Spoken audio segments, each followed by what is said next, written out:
all of a sudden a television turns on, flickers on. There's a VHS being played of Diego Maradona's best bits. Oh.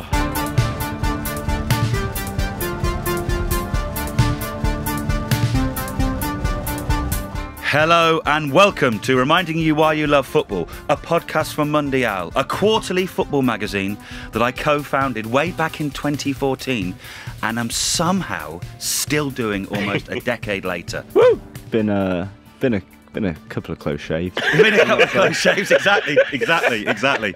Yeah. A little bit of time spent in the loony bin. Yeah. But luckily, recycling is now the in thing. Look at this. Come out the other side, and now I am. You're beaming. You're full of beans. I'm all here, and you're thinking. You are all thinking. Hang on, where is that Owen fella? That's what you're all thinking. I know you are. He's got a very bad cold. Owen, unfortunately, has got a very bad cold, so I am stepping into the very, very hot seat. Of course, I wasn't going to sit in his actual seat. That is Owen's seat. But I'm going to sit... I have. You have. James is spreading his arms. And he will be furious as he listens to this first edit. That's true, actually. But let's set the scene, Tommy. My name is Sebastian Dennis White, Commander of the Armies of the Southwest. More Somerset than Devon, to be honest. I'm General of the Mundial Legions and loyal servant to the true Emperor, Owen Blackhurst of Bridgenorth. A father to Ava, who loves the Chelsea. A husband to a wife who is just fed up of all the football, to be honest. Vengeance isn't really my thing in this life or the next. So this week, you're going to have to listen to me host Reminding You Why You Love Football, because our Emperor has got a very bad cold. Of course, anyone will be familiar with that if you've watched Gladiator a million times like I have. But great film. Hopefully I did some justice there. But Sebastian Dennis White. Yeah. Right then, if you're new, then welcome. One thing I would say is you are very lucky because you have got, if you are new, you've got 36 previous timeless episodes to catch up on. If you are a regular listener, thank you very much for your support. If you've not left us a review on Apple yet, then please do. Otherwise, I might actually have to get into that vengeance lark. Thanks to Shepherd on Apple, who said, entertaining, informative, humorous, nostalgic, emotional. Seb, Tommy, Owen and James are virtuosos in what they do. Oh. Long may their provision of audio continue. Exceptional podcast. Oh. Seb's pockets, another £10 lighter. Yeah. Just write virtuoso. Just virtuoso. It's pretty good. That's probably the nicest thing of all the reviews. And virtuosos. Virtuosos on the keyboard. Yeah, that's an Action Bronson lyric, but that's us. Virtuosos on the mic. Thank you very much, Shepherd. And please do leave a review. It does genuinely make a huge difference to the various algorithms and us being seen more by a more wider audience. I've decided I'm going on a campain this year. I might even do a door-to-door physical campaign of just getting every fucker to review this. So we can get where... Because the listeners are in their droves. You could just go on to I'm a Stove to get me out of it. Yeah. This is true. Am I big enough? True, yeah. Oh, very much so. I mean, it's dwindling, isn't it? They're getting worse. They're getting less and lesser celebrity, shall we say? A bit like the Dad's Doorstep Challenge. Yeah. Tommy just turning up on your doorstep with a Sonos speaker. What a reference. Today, this day, the podcast is released. It's actor Mark Rylance's birthday. Oh. Arguably one of the best actors of his generation. Oh, yeah. But also the voice of Flop, who guides Bing through his many travels on CBeebies. A great show. Exactly. Am I right? Joining me this week is Mundial Features editor James, Nicky the small anthropomorphic brown elephant who is always winding Bing up, Bird. As always, to my right, my faithful audio brother, Tommy, Pando the panda who was always taking his shorts off, Stuart. He is as well. Panda's always taking his pants off. There we are, see. So we are... A fellow gooser. That's the Bing Late Nights. Yeah, Bing Late Night. We are a 4.8 on Apple, 5-star on Spotify, and we are part of the Acast Creator Network. Let's bloody get on with reminding people why they love football and not CB. Ole, ole, ole, ole, ole, ole, ole, ole, feeling Seb, Seb, Seb. Adventures in Clubland.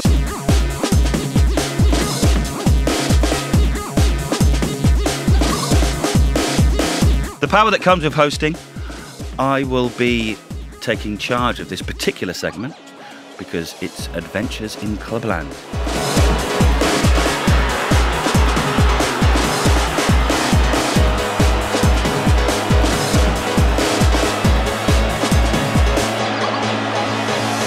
If you don't know what Adventures in Clubland is, it's a regular feature taken from our magazine. It's where we look at players you know or you might not know and go deep on a loan spell, an Indian summer, or a last chance saloon, I think is... And shout out to Rainey Miller on the soundtrack who got on the end of last year. He got on loads of like the fucking album of the year. Yeah, yeah. Pitchfork and everything. What? Who made our song? Yep. Rainey Miller in Space Africa, yeah. Well, wow. He is smashing it all around the world. He's playing in Berlin. He just played in Asia. What? Like, the bloke who's done this track? Yeah, exactly. Adventures in Clubland. Yeah. It's Adventures in Clubland. Is he gonna? He should play a version Tommy, of the track with us, with our voices Tommy, in it. we would love to be at a Rainey Miller gig where he drops. Oh my God. Even if it's just for 10, 15 seconds. He does do DJ sets on the side. Oh, well, we're going to have to sort this out, aren't we? I'm gonna have to do the Mike Skinner rap Yes. that I've promised for over the top of this track. That's And he's gonna have to drop it at Primavera. Yeah. He's playing Primavera. There you are, see? We got to go, haven't we? Imagine that. This year. He's playing Primavera this year. For goodness sake. Oh, no. This is what Owen... We are going to have to go. Owen did mention about all of us going to Ibiza at one point and doing things that all we shouldn't. Here we go, Barcelona, baby. It might have to be Primavera. Full speed ahead, Barcelona! Disco biscuits! Woo! Anyway, Adventures in Clubland. This week, as I said, I'm in charge, and it's me. But No way. exactly, there's going to be a theme running throughout this. Whoa! On page 11, I always realize I say 11 like 11. some yokel, but on page 11 of the latest issue of Mundial, which is available on mundialmag.com, there is a wonderful photo of Oliver Bierhoff in a Udinese shirt riding a bicycle from 1996. So that was the inspiration for today's adventure in Clubland, which is Oliver Bierhoff's spell at the Little Zebras between 1995 and 1998. Just very quickly, Seb, to interrupt. Thank God he's not taken that bike onto a tube, eh? Oh, God.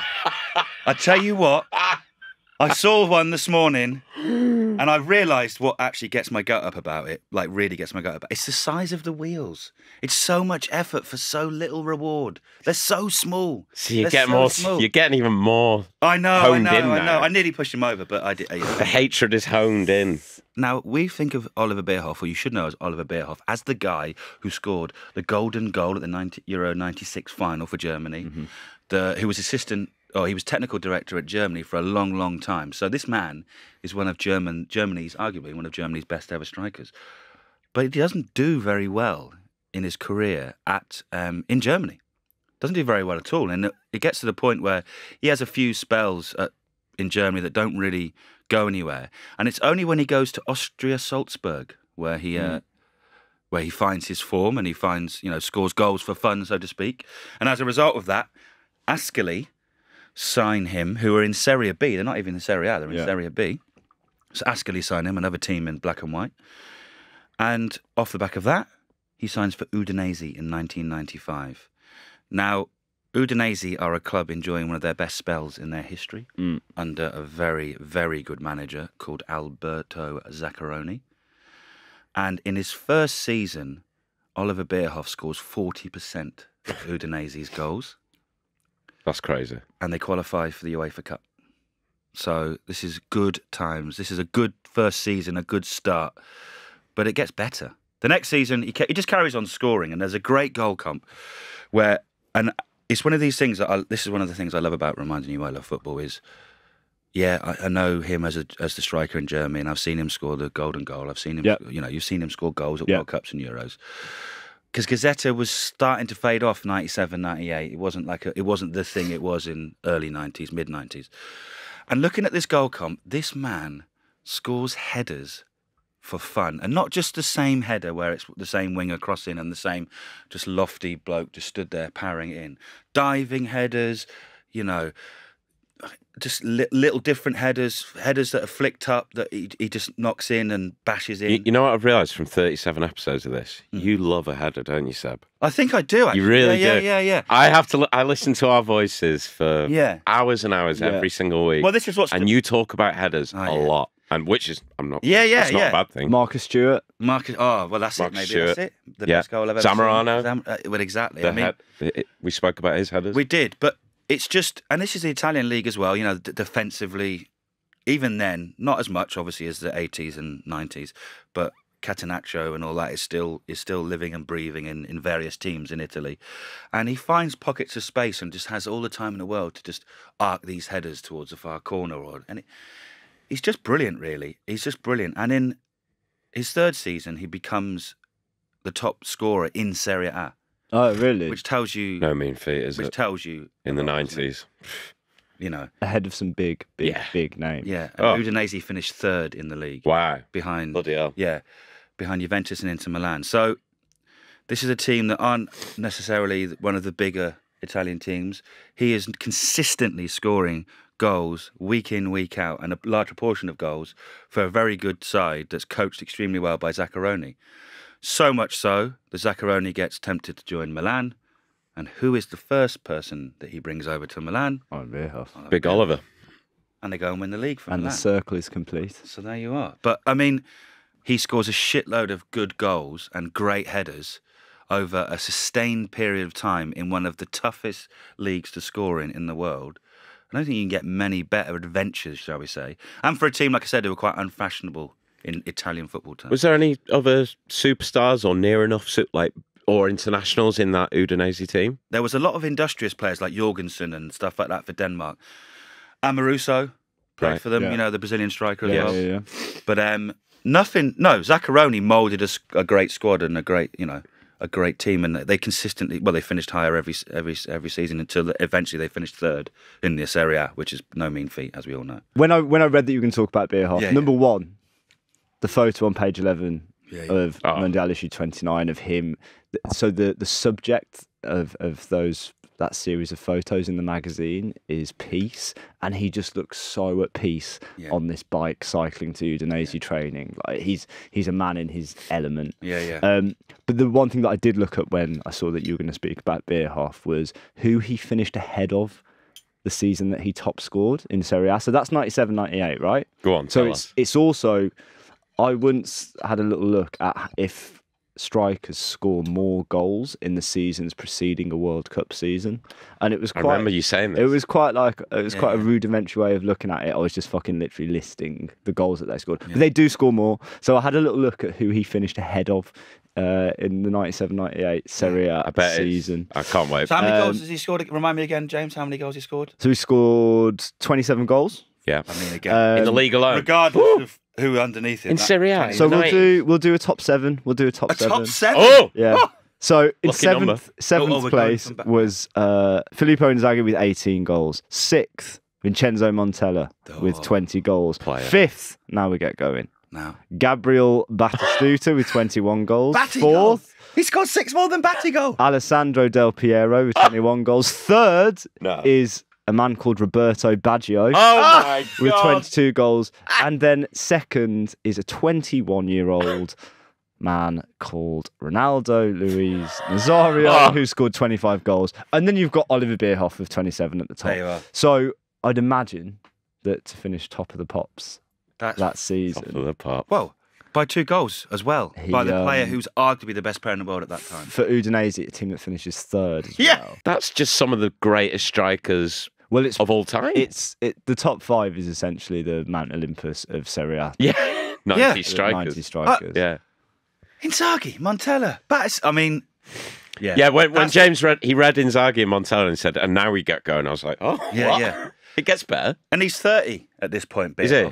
Wow. So You know, there's always this talk about when's the ideal age or peak age of footballers, and it always changes, doesn't it? Especially now where there's more games, and it seems that, you know, maybe Michael Owen and Wayne Rooney are probably very good examples of this. You know, they were still good players towards the end, don't get me wrong, but they certainly burned bright. Yeah. When I was growing up, strikers or players of that ilk were like, oh, they're hitting their peak at 26, 27. Yeah. But, you know, to still be doing that when he's, even if it isn't the case where that, you know, you're not hitting your peak, you're hitting your peak earlier, like 23, 24, Ronaldo 21, for example. To do that at 30 is ridiculous. In that league against the likes of Nesta and Cannavaro. Yeah. And again, he's not come from Bayern Munich, he's not come from Dortmund, he's not come from Stuttgart, all these teams. He's come from lowly German teams. He's come via Austria Salzburg. 3 seasons in Serie B with Ascoli. He was there for 3 seasons. Yeah. Well, that's persistence, isn't it? That's just like... It is persistence. And I'm sure a lot of players would have folded under, you know, like... Yeah. 4 seasons. He had 4 seasons at Ascoli. But he scored one every other game there. But Udinese, he scored 57 goals in 86 games. Wow. It's pretty fucking good. A move was coming. And he goes to AC Milan and they win Serie A. Amazing. So he won Serie A with AC Milan. In 98, 99. He won Euros in 96. Runner-up in 2002. Yep. Obviously. And he was still playing in 2002? Yeah, he was in the squad in 2002. Wow. Yeah. There you go. What a player. What a player. What an adventure. What an adventure. An Italian adventure for a German stallion. Yes, exactly. Exactly. So, the next section of reminding you why I love football this week is 101 things to do in football before you die. Now, if there are any new listeners, again, welcome. Thank you for joining us, and you're still with us, so thank you. This section sees us go into the memory bank and all our previous football experiences to give you all a checklist to tick off and do properly. So I'm amazed that we haven't done this one before because it's so good, as you will soon find out. But this week, it's James Bird. James Bird, what are you telling our great listeners to do? I'm telling our great listeners to go to Napoli. Oh, yes. Now, yes. I want to preface this. I don't want to sound like an arsehole, but I feel that, especially in the last few years, Napoli has sort of become a bit of a theme park in a way for football fans and football accounts. Obviously, they won the Scudetto, and that was brilliant and beautiful. But I just saw so many people sort of leering at the people who live there and sort of being like, oh, wow, it's so poor here, but so brilliant because they love football so much. And, you know, the sort of media around Napoli has almost become too much. They've been everywhere. And I know that a lot of Italian football fans are a bit sick of the amount of media that Napoli get when every place in Italy has its own football culture. 100%, yeah. But the experience I had there when I wrote the cover story in 2017. Was it that long ago? That long ago. God. So I went to speak to everyone from carpenters to sociologists to men selling merchandise on the side of the road to women in coffee shops about Diego Maradona and the effect that he had on the people there. Again, this is something that, especially since Asif Kapage's brilliant film, has been discussed over and over and over again. But what I'm trying to say to people here is to push all of that to one side. And at some point in your life, go and visit the city and really sort of engulf yourself in what's going on there. Because, sure, pizzas are cheaper. Sure, there's 10-year-olds on motorbikes whizzing around the streets at 2 a.m. Sure, there's fireworks going off and all of those things that have sort of become a caricature of the place. They are caricatures of Naples. But beneath that, there's a real sort of amazing soul to it, and people who genuinely are so friendly to strangers, so willing to share their experiences and their culture with you, because it is a different culture. Neapolitans do see themselves as Neapolitan before they see themselves as Italian. Bit like Liverpudlians. Very much so. And again, I've spoken about this before on the podcast, but port cities have that sort of... Yes, and I love that. I love that how you said that. They have that feeling of being on the edge. They're on the edge, and interesting things happen because there's the movement of people, there's a movement of things, of products. Everything comes in via a port and leaves via a port. Yeah. But I thought I'd talk about a couple of the things that I did whilst I was in Naples. So, and are these things people can? These things? Yeah, definitely. Good. Yeah. So the first of those is there's a man called Ciro. Yeah. Who on the corner of Via Toledo, he's got a Napoli merchandise stall with not just Napoli, with everything on there. He's always wearing a different tracksuit. Sometimes he's got an Ole Borussia Dortmund tracksuit on. Yeah. Sometimes he's got an Ajax full kit on or whatever. But Ciro's a very, very knowledgeable man, as you are if you spend your time on the streets. People talk about sort of like street corners being where real culture is shared, whether it's old men playing cards or whether it's young men smoking joints or whatever it may be. That's where real stories are told. And Ciro, who I've kept in touch with, he voice notes me on New Year's Eve and stuff like that. Yeah, he's a wonderful guy. Go and speak to him. Yeah. Go and speak to him about football. Yeah. Go and speak to him about life. Go and speak to him about the games that he saw. He's the person who told me that Diego Maradona was his first girlfriend. He said that I was living I was living just for Diego Maradona. I was traveling the country just for him. He talks about him being his first girlfriend. So find him. If you're going to go, find him and talk to him about football. Talk to him about life. He's such a clever and interesting guy, as you are if you spend that amount of time on the streets. He's got a mate. Now, his mate is called Antonio. And Antonio is the man with the fucking magic. So he told me, he was like, you have to speak to Antonio. He's the man with the magic. Antonio's over the other side of the road on a motorino, smoking a fag, sunglasses down. Come over here. Antonio doesn't speak very much English, but as you do with football, the greatest leveler that the world has ever seen. 100%. You find a way of talking. So Antonio told me to come with him. So I jumped on the back of his motorino. We zoomed into the Quartiere Spagnolo and parked outside a block of flats. Now, as is the case in Europe, where you see sort of the facades of houses, it's not like in the UK where there's the house and then there's gardens behind it. As you go through the front door of this house, this series of, sort of classic Italian and European apartments. You go into a courtyard and it's gigantic. There's sort of kids playing around in the middle. There's sort of 7 flights of stairs. We go through all these stairs.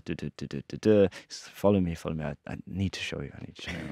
I honestly have no idea where you're going. I don't know what I'm doing. I don't know who he is. I don't have my translator with me either. So we get a few more flights of stairs, get to his door right on the end. It's dark, it's boiling hot. And on the front of his door is just the number 10. Now, I don't think his house was number 10. It was probably number 375. But we go through. There's a couple of kids and Antonio's wife is doing the ironing. And he's like, do you want coffee? No, I've already had 5 coffees. I've already done 5 other interviews that day. No, I'm okay, thank you. Go and sit in there. So I go and sit in with his wife. Would you like a coffee? Like, no, I'm honestly. I'm buzzing. Honestly, I've already had too many. I'm fucking wired. I can hear Antonio doing some bits and pieces. The kids are chucked out of the house. Are they? God. Bloody hell. I'm like, what's going on here? It's a 2-bedroom flat. Yeah. And Antonio has 3 children. The room opposite his bedroom is the room that I assume is his children's bedroom. You would assume that correctly. Anyway, Antonio comes back out and says, "Anyway, James, I'm ready. I'm ready now. Come with me." And he takes me to the room that I assume is his children's bedroom. He shuts the door and says, "Wait outside." He turns the light off. I go inside. He goes and presses play. Surround sound speakers. It starts playing "Simply the Best" by Tina Turner. Yes. I walk in. What? He turns the lights on, but they're not big lights at the top. They're individual sort of little flickering lights. All of a sudden, a television turns on. Flickers on. God. There's a VHS being played of Diego Maradona's best bits. And then I look around the room, and everywhere you look is a shirt that he wore. He's got the only time he wore the number 11 on a swiveling mannequin. What, the match shirt? The match one? The actual shirt. Swiveling round in a sort of motorised motion. I look to the left and he's like, look over here. And I look over here. He's like, these are 2 pairs of boots that he wore. He's got some, some Puma kings. So it's a museum. It's in a bedroom. In this tiny room that I assumed would be his children's bedroom is this secret. Where do the children sleep? Is this secret Diego Maradona museum. And wow. So I got chatting to him, and he knew Diego's brother very, very well. So I believe that's how he got a lot of the separate bits. But I mean, these shirts and these things are worth a lot. Oh my God. A lot of money. That room alone, like, must be and hundreds of thousands of everywhere. pounds. Just everywhere. Every shirts, bits and bobs. Shirts, gloves, boots, socks, shin pads. Fucking hell. Sort of like pennants that he had, all sorts of little bits and pieces. Now, he does sort of publicise this little secret museum a little bit, but not properly. I don't think anybody really knows the ins and outs and the magic of this little room hidden away in the Cortiere Spagnoli, where he plays simply the best before you walk in, turns all the lights off. So that was something very, very special. And Ciro can help you find Antonio. Fuck. Obviously, those are two specific moments from your. How long were you in Naples again for? I think I was there for like 4 days. That time, anyway. I know you've been back before, but I have to only echo what James says about the city as well. That there is a soul to it. I fortunately for me, my auntie moved to Naples in 1985, 86. So I've spent I've been out to Naples quite a lot when I was younger, but I find this such an amazing part of your life. I know, it's weird, isn't it? That you have this. I'm always amazed when you talk about it. Yeah. So I went. I had no idea. Yeah. So I saw a Maradona training session at the. I being 5 or 6 or whatever I was. Was I 6? I was 6. Obviously, I didn't realise. Had you seen him in a match other than that? No, or is that the only time you've seen him in the flesh? Yeah, that's the only. I mean, wow. I say we were at the top tier of the Napoli. You know, there was 60,000 people for a training session. It was mental. But I don't really remember too much, and I'm always. Yeah, I don't remember too much. I just remember that thing. I remember my dad always saying to me, "Just remember you've done that." But as a result, in 2007, I was going out to Naples, and it was actually my dad's birthday, and he was at the time living quite close to my auntie and uncle. It was just around the same time I met a young lady called Rebecca from Horsham. Who are? Oh, yes, I said, sir. Would you like to come to Italy? And it was our first. I mean, it was only a couple of months into our relationship. Would you like to come to Italy? It's my dad's birthday. We're going to just outside Naples. Would you like to come? She was like, yeah. Why not? Anyway, so I indoctrinated her into the way of the whites. My dad's birthday party, which was probably a little bit unfair, but to be fair to her, she loved it. But on the Sunday, the day after my dad's birthday party, I said, Napoli are playing. Let's go and watch Napoli. Now, did she know about your football illness? She knew about my football illness because that's how she met me, because I came back 7 pints down from watching Yeovil lose to Derby County, and she still thought I was okay. So she wanted, So you're more than okay, my friend. Yeah. So we went to watch Napoli. I can't remember who they were playing. Anyway, Rebecca is a girl from the suburbs in Horsham, which is a lovely, lovely place. She'd been to Italy loads and loads of times, Bologna mainly, and that because of her work, but she hadn't been to Naples before, and it's fair to say that she was quite surprised by certainly around if anyone's been to Naples and the stadium, let's just say it's rugged, isn't it? There's no denying that. It's rugged and it's very different. She'd only been to football a few times, I think, at Wembley and stuff like that, so she'd been to modern stadiums, so to speak. And yeah, at one point I did have to stand outside the door of the ladies' toilets to stop loads of like 20, 30-year-old Italian lads in ultra, with ultra scarves on, going to the toilet, because obviously the door was fucking not working. The lock wasn't working. Yeah. And obviously the toilet wasn't great. One of those Italian toilets where it's just a hole in the floor, essentially. So she did find it quite an experience, and I was loving it. I was absolutely loving it. There was police helicopters everywhere. People were jumping over the turnstiles to get in. I thought this was fucking brilliant. Just to finish off, I think what I wanted, the preface that I was given here is because, loads of photographers recently have used Naples as a backdrop for big fashion shoots where they're paid loads of money and they go in and they take photos of the little kids and the people sunbathing on the beach, and it becomes a little bit poverty porny. So I think what I'm trying to say is go and sort of actually involve yourself and speak to the the people who are there. I mean, if anybody would like to read the piece that I wrote, it's now online. So I speak to those people that I mentioned there. I spoke to a sociologist called Luca Bifulco, who told a story about how when Diego was playing, they released money, fake money with his face on it instead of proper Italian currency. Oh, wow. And the authorities had to remove it from circulation because it started to become worth more than the euro. You could buy more in Naples with that money. That's amazing. That is amazing. Changing the economy of a city. Yeah. I was also lucky enough to speak to, through a couple of contacts, I was lucky enough to speak to Diego's taxi driver from the time. And I think most importantly, I spoke to a guy called Massimiliano Gallo, who runs a political and football paper called Il Napolista. And Max, even then, 2017, before Napoli had obviously won the Scudetto recently, and even come close with Sarri. He spoke about the need for Neapolitans to move on from the worship of Maradona. He was the only one of all the people I spoke to who said, we have to move on, we have to find new heroes, otherwise as a city we're constantly looking back rather than looking forward, and we have to find new heroes for our city. So if you want to read it, it's on mundialmag.com. It's called Naples is Pregnant with Diego Maradona, and I hope that didn't sound too effusive. No, mate. I mean, 101 things to do for football before you die. Go on a trip with reminding you all the lads. Football. All the lads. The greatest weekend of my life. I'm not promising, but I reckon it'll be out there. Yeah. If that's my role, I'll take it.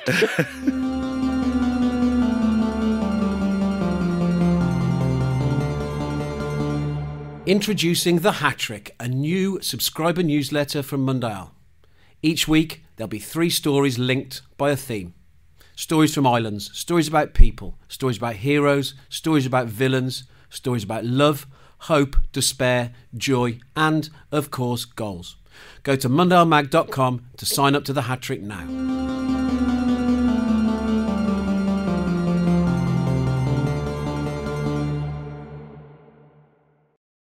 Tommy. Go on. You know what, James? It's a new year. Do you want me to do the same voice I usually do? Do whatever voice you feel. Mascot of the world, unite and take over. Oh, wonderful. Little harmony. I like that little harmony. Is that Pavarotti? Yeah. Pavarotti and Morrissey. I feel like I've got Wait, let's do Morrissey and Pavarotti I feel like I can do... Oh, like when Bono did that track with Pavarotti. I feel like I can do opera. Anyway, let's not get too distracted because we've got to talk about... I'm surprised we haven't touched on this mascot. It's overdue, isn't it? In the Mascots of the World Unite and Takeover feature. Tommy, tell us all about it. Take us to one of your furry friends. Well, you can tell someone's sick because they've chucked me a segment. Yeah. Only when they're desperate. Wow. It's usually on the track. Tommy was a producer on a podcast. Whilst being the operative word. Anyway. There's Owen's draw. I'm just going to get that little violin. His draw's still here. I'm joking. I'm joking, of course. This week, we are talking about, finally, some would say, because he is the most suggested mascot we've had. It's Kingsley from Partick Thistle. Who has suggested him? So we've got Darren, Owen Smith, not Owen Blackhurst, and David Martin on the Spotify question for episode 18. Yeah. The best way to describe him, for me anyway, some people see a Pokemon, a misshapen sort of evil, demented Pokemon. I see a Lynchian Lisa Simpson. Yeah. It's the big yellow guy who's got a big star head. A terrifying individual. He is a terrifying individual. Yeah, so he became a meme in the mid-2010s, and he was designed by an artist called David Shrigley. Now, there was you remember when this happened, don't you guys? And there was a lot of, like, well, yeah. I would describe it as online hatred towards the artist, towards the mascot, etc. Vitriol. Yeah, it was vitriol. There was vitriol. There was palpable vitriol on Twitter. And if you Google it now, there's so many articles of like just the Metro or Daily Mail saying Partick Thistle fans backlash, etc. But the artist himself, Shrigley, he defends it. He says he represents the angst of being a football fan which anyone who has supported Partick Thistle over the last few decades understands. Yeah. People are saying, he's terrible. He's a disgrace to the good name of mascots. Do mascots have a good name? Do they have a union? If you look on the internet, as I did yesterday, you can find a far scarier mascot. Yeah. Brilliant. But that's a brilliant quote. Yeah, it is. And he calls it, Shrigley also calls him the thinking football fans' choice. We're a very literate group of fans, unlike the riffraff who go to the other Glasgow teams. So I really like Shrigley just from reading these What quotes. A great rebuttal. Yeah. Case closed. But there's a real mic drop moment. Case closed, yeah. But the real discussion here, I suppose, and maybe this is a bit like, I don't know, maybe this is a bit far removed from football, but a lot of the things I was reading about it is, well, it's great art because all these years later, we're still talking about it. We're still fucking talking about it. There you go. And as soon as it came out, there was a reaction, and it was a divided reaction. And obviously, as with a lot of news, you only see the hatred is more highlighted, as a lot of things on social media are. But there's a lot of people who love this mascot as well. And he's a community man, like a lot of these mascots are. People dress as him for Halloween. People have made their own. Great. People have made their own Kingsley costumes, which he retweets. I am 100% doing a dress as Kingsley at the next. Yeah. What else is he doing? Because there's some good. I can see. He loves the weens. He loves the weens. There's he's always retweeting pictures of the weens. There's loads of pictures of the weens, and he's just sort of like, and then their parents, and then you can see his like dismantled, disgusting, mad face. And I wouldn't call it disgusting. I love it. No. I always love this mascot. Initially I thought it was a prank when they first released it. I remember being in the 5 Live newsroom. And everyone was just sending it round. It was mad. It was such big news that day. What year was it? 2015. Okay. Most people here, without even seeing a picture of it, will know who will have seen this mascot back then. Because the sort of people that listen to Reminding You I Love Football will have followed the similar things. We probably, we must have tweeted about it back in 2015. For God's sake. He also, Kingsley. I should have mentioned this right at the top. Kingsley hates pre-season because he's from California. So he loves the sun. He's from California? Yeah, apparently so. That was his reasoning. This is in an actual interview with Kingsley. And according to him was once asked to be on Strictly. I don't know if I believe it. No, I'm not sure. I don't know if I believe it. I think he just... But let's take him by his word. He'd do as well as Les Dennis. Yeah. Oh, man. Extras. Les Dennis. How does David Shrigley end up a team on the outskirts of Glasgow, or designing a mascot for on the outskirts of Glasgow? So Kingsley was born when Shrigley met Mike Wilkins, who's the managing member of Kingsford Capital Management. So it's a bit of a sponsory thing. Yeah. But it has borne a legend. The Californian hedge fund that sponsors Partick Thistle. Yeah. Shrigley agreed to design a new version of Kingsford's boring corporate logo, a rising sun, for the Jags. And then that took over, the mascot took over a previous mascot, which was a sort of doe-eyed, child-friendly Jaggy McBee, who was just a big cartoon bee. They're called Jags, aren't they? Yeah. But I think, Kingsley sticks in the memory, doesn't it? Oh, and, I 100% agree. Yeah. And what I would say is, like all good things, and including this podcast, it's all started off the back of... I thought you were going to say comes to an end. No. Like all good things, and like this podcast, it started off with a hedge fund giving someone some money. And here we are, making sweet audio gold, thanks to our Big Football. Thank you, Big Football. Yeah. So, all good things. You can mock the hedge funds and the like. These days. Thank you for my house. Go around the hedge fund, then, not? Yeah, exactly. If Kingsley hanging out the back of it. Exactly. So it is what it is. But that is... I think everyone... We had to do him. We had to He's do him. good. He's terrifying. People hate him, but people should love him. And I love that rebuttal from Shrigley. As rebuttals go, it's up there, isn't it? So yeah. That's a great one, Tommy. Thanks very much. And thank you for all the suggestions. Keep them coming in because... Yeah, definitely. Like I said, this was very last minute. And so if it wasn't for you listeners, we wouldn't have him. Mundial joins the dots for football culture. And that's not a boast by us, but the words of an actual subscriber in our most recent reader survey. Why not see what they're on about and have a look at Mundial magazine? 100 pages of global football magic, released 4 times a year. It looks great, smells great, and the writing isn't bad either. Go to mundialmag.com or follow the link in the show description to find out more.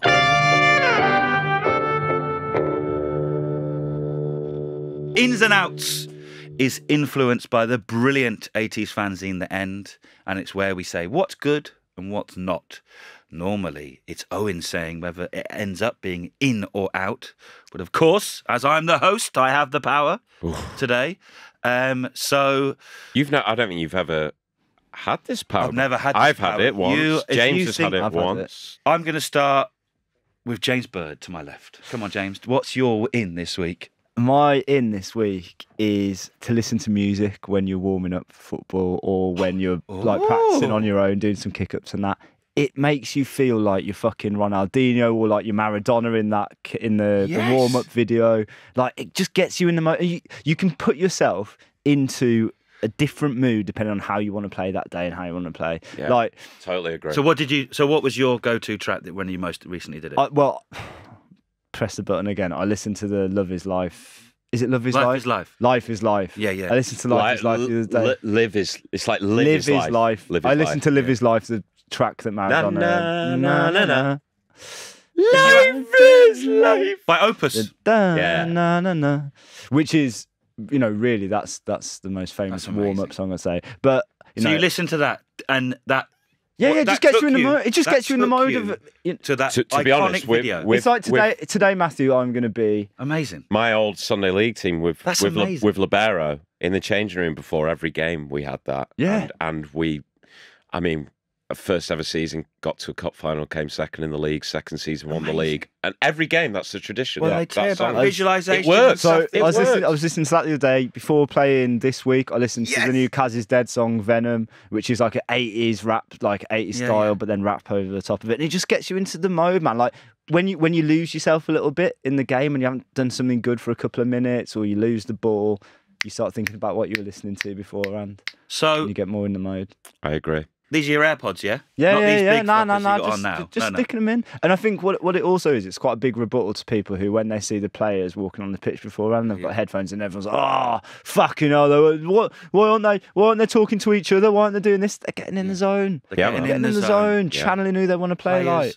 That have worked all week, that earn tens of thousands. Do you think Pele wouldn't be listening to fucking, the Beatles or Motown if he had the option back in the 60s? Get it in your ears. Of course he would. He would have done. So that's my in. That is absolutely in, and I'm going to do that. I'm going to do that next time I play football. Get those bone conductors in and have a bit of yeah. Him just Seb walking around on the pitch with his big over ears. Yeah. So signalling a plane coming into land. Yeah. Just taxed and all of a sudden this fucking 737 lands on a penalty spot. Shit, sorry lads. Did you see that? Yeah. I am going to go to Tommy. Tommy, this might be something that you might have on your headphones before you play football. I wouldn't myself because that would be very arrogant. But yes, it's be funny though, wouldn't it? It would be funny. Yeah, it's my band Church Party, who I've spoken about a little bit before.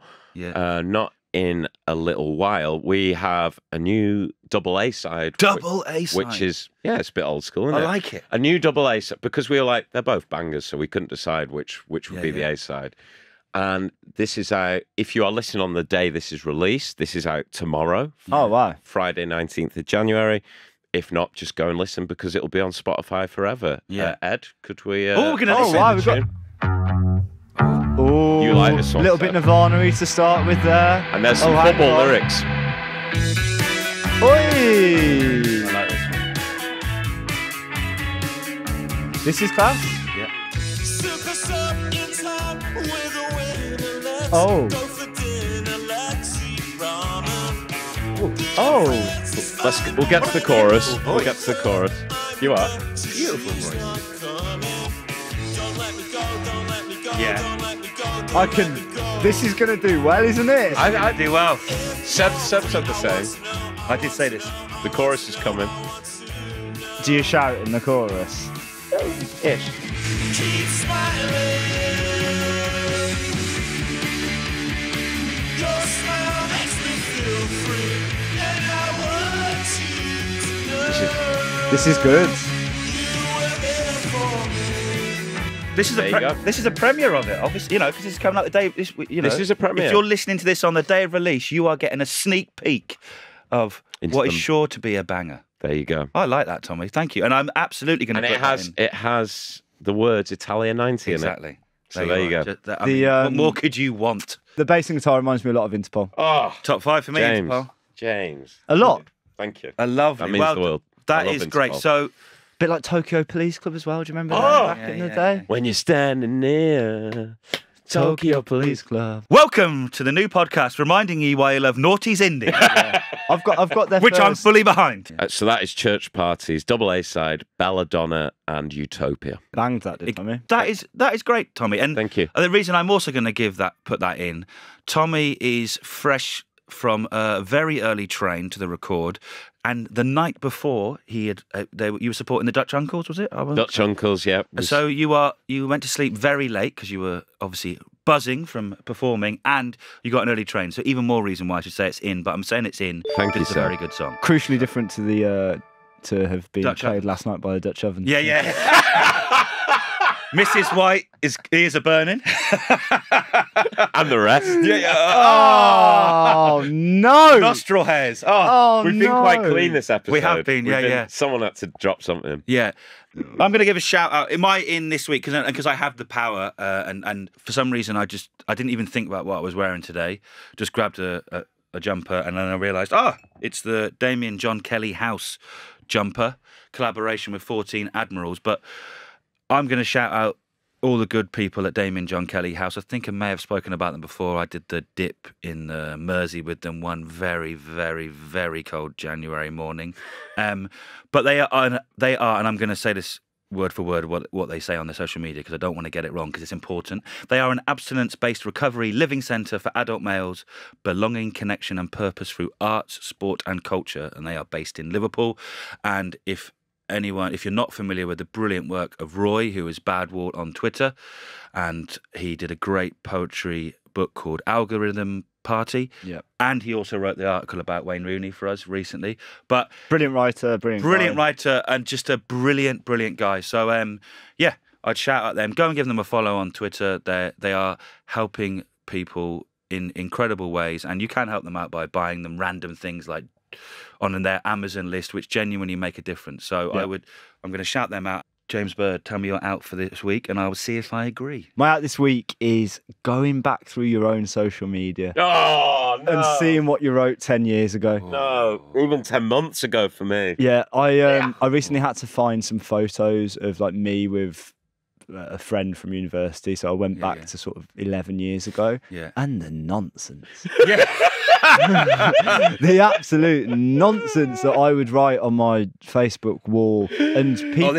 We're going that far back. This is 11 years on Facebook. It's it's pre-Twitter. Bloody hell! Like just writing to mates on their walls to obviously so other people can see your conversation and see what you're chatting about instead of just texting them. Amazing. Oh my! I need James, to dissolve my Facebook. That is definitely out, James. I think definitely. Oh crikey! I wouldn't want to go back through my. Yeah. Easily. Oh, Christ. Tommy, come on.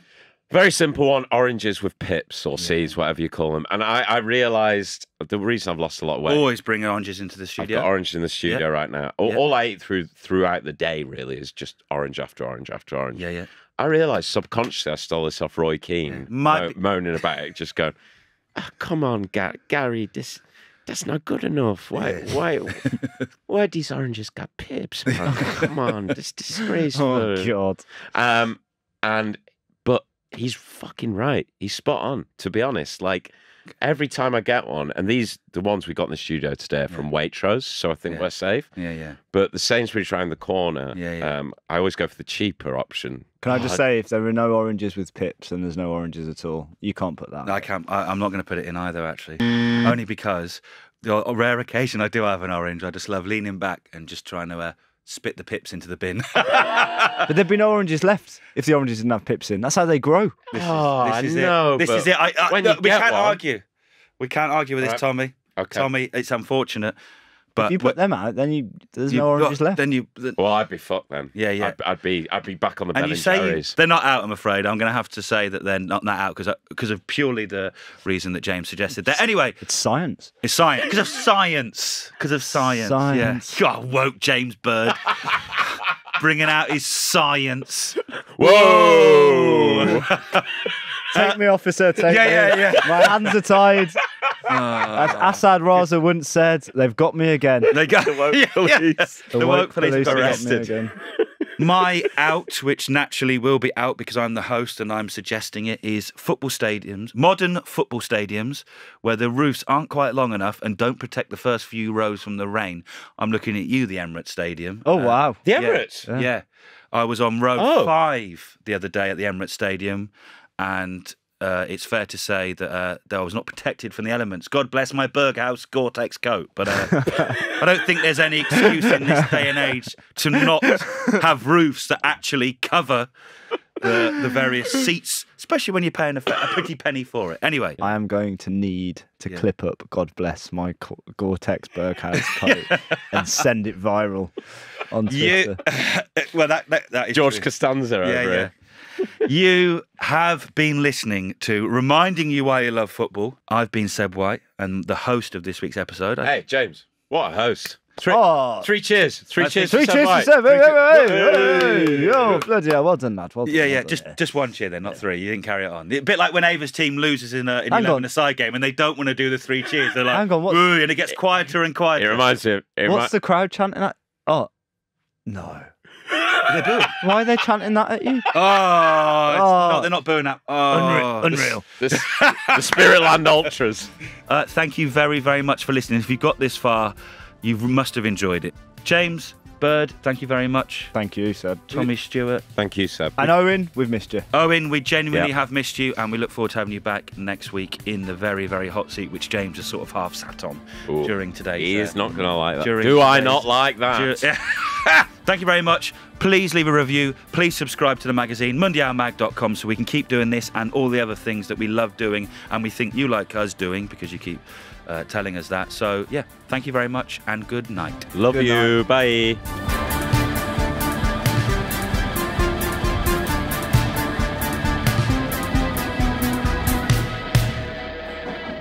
Reminding You Why You Love Football is a Mundial and Football co-production. Produced by Tommy Stewart and Seb White, hosted by me, Owen Blackhurst, and recorded on the run.